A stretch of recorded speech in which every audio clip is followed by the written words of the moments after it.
Thursday Night Football. There was a game last night, Browns-Bengals. It was pretty unfortunate for one Andy Dalton. He could not find his teammates. He posted the worst completion percentage in Bengals quarterback history. Browns are now 6-3 and off to their best 9-game start since 1994. So we talk about this game, and I'm sure you saw all of it, Stephen A., even though you were hanging out with the basketball team. That's right. What was your takeaway?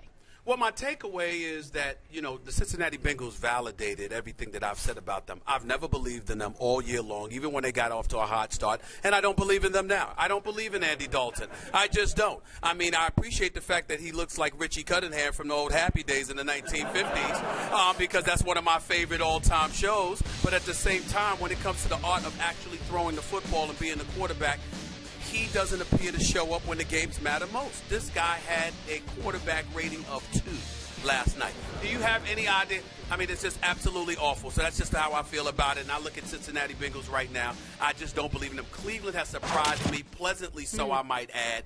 We'll see if they continue to be successful. But in the end, the Cincinnati Bengals are exactly what I thought they would be. Not very good, no matter what talent they have. Okay.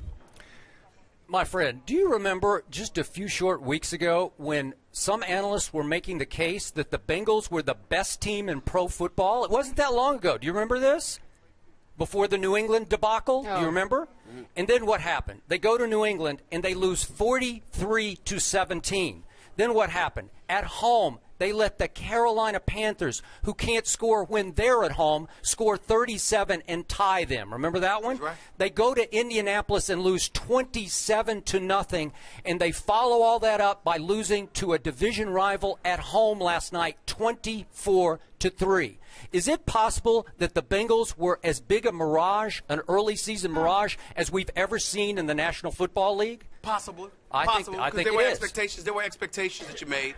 There were expectations made about the Cincinnati Bengals all season long. In the offseason, when you look at their talent, they clearly have more talent, it appears, than almost anybody, at least within their division. But when it comes time to show up on Sundays, sometimes they show up, sometimes they don't. Now, we know they don't show up in the postseason because in 11 years since Marvin Lewis has been the head coach, they haven't won a single playoff game. Not one. Not one. Okay. So I look at them, and even though they've been to the playoffs the last 3 years, I do consider them a bit fraudulent, to say the least. Not because of their talent, because they have the talent. And if you're judging them as individuals, there's guys on both sides of the ball that you should want on your team. But when it comes to what you do collectively, as a unit, I do not believe in the Cincinnati Bengals, and every time the bright lights come on, whether it's against New England in Foxborough or it's last night against Pettin and his team in Cleveland, they don't show up. But here's the big difference. In previous years, the previous 3 years, when the bright lights came on in the regular season, they showed up because they kept making the playoffs. What did we say in August? Well, it's time for these Bengals, this quarterback, Andy Dalton, who, by the way, got his money in August, his big contract. Yeah. That's a damn shame. Well, it is a shame, now that you look back at it, because I think they were betting on Andy Dalton to be the game manager that one Brian Hoyer has turned into for the Cleveland Browns. I think that last night, Brian Hoyer, your home Speaking boy. of, one your Brian home boy. Hoyer, yeah. And so last night, the problem was that Andy Dalton went from game manager to game wrecker. He wrecked the game because, again, was it chilly and windy in Cincinnati? Yes, it was. It was. That's a home game for him. I know it's a home game, but did it bother Brian Hoyer last night? Not a bit. So my point is that all of a sudden we're looking at a team that we went from, they've got to win one playoff game to, can they make the playoffs at all? And I'm going to say a big fat no on this one. I think they are now out of the playoffs. Let me say this. I've said this on many occasions. I'll say it again because it's about accountability. Well, here we go. I would be the first to call out Jason Garrett when the Cowboys aren't winning. I would be the first to call out him out when they are winning. Well, yes, because he kind of deserves it. But the point that I'm trying to make to you is this.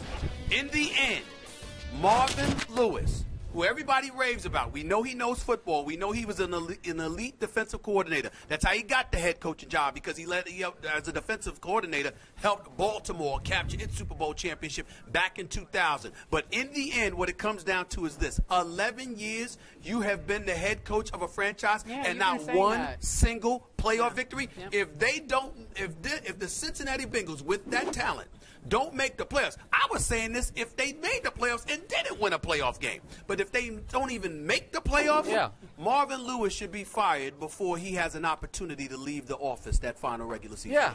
What an embarrassment was at home last night. It was a bad game. To lose to a Cleveland Browns team that was missing its top 3 receivers, 1, 2, and are you kidding me? Yes. Top 3, and they do a 24-3 on you, and they run wild on you. They rush the ball 52 times for 170. Are you kidding me? That's Marvin Lewis. His specialty is defense. I think Marvin Lewis is in trouble. And the last thing, Hugh Jackson, former head coach in Oakland. I like now it. the offensive coordinator in Cincinnati, who he liked. It might behoove Hugh Jackson to be quiet about Andy Dalton, because when you rave about Andy Dalton and then he goes out and performs the way that he performs, is it not a reflection on you, since you were the one raving about him and you're the offensive coordinator communicating with him throughout the game? If Hugh Jackson wants to continue to have a career in the NFL, it might behoove him to be just a tad bit quiet about Andy Dalton. You guys, we got to wrap. We got to wrap. We'll talk about Brian Hoyer, who is leading the Browns. You guys love that guy, right?